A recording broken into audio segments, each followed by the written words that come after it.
What does it smell like, Dottie? So bad. I don't even know.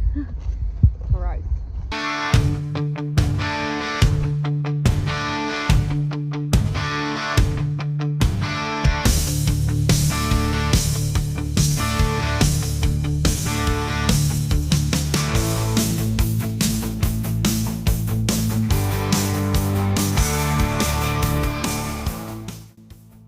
Resting beside a railroad track is like trying to fall asleep in a cloud in the middle of a thunderstorm.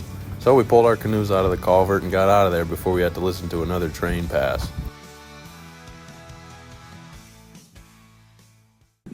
What did we just see, Mowgli? Something amazing.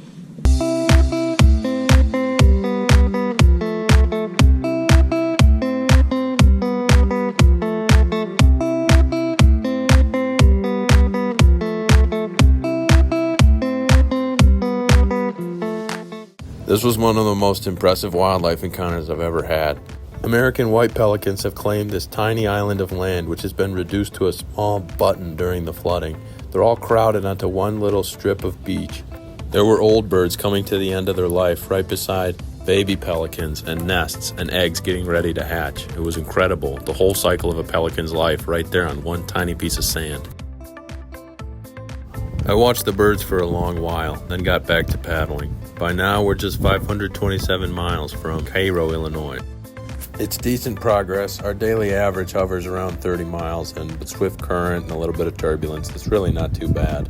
We've been taking it easy in the evenings, especially once we find a good spot. Until then, we can ride the swift current and turbulent water all day long. Not today, though. Today we had to make an emergency run to town to replace Mowgli's phone, so we started passing under all the bridges that mean we're getting close to a town, and even this big industrial area in the Beaver Slough where someone was actively polluting the river right in front of us. We tied up to the train tracks, and I walked through this pool of water because I didn't realize there was a way around it, but Mowgli and Dottie found the other way. We walked the railroad tracks the rest of the way to the road, and through the bushy tall grass of late summer until we got to a bike path. It was actually part of the Lincoln Highway, a road that starts in Times Square, New York, and runs all the way across the country.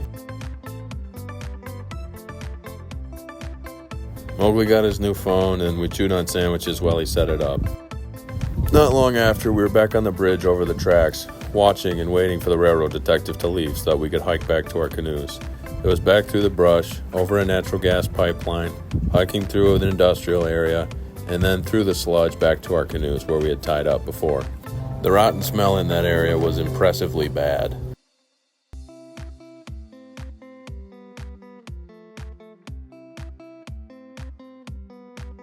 We only made 20 miles because of the run to the store, but it ended us at a very good spot on the Illinois side of the river, where there was a peninsula pointed out over the water and firm ground we could set our tents on.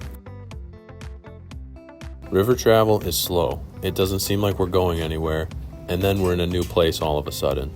This morning it was when we came into a city of pelicans.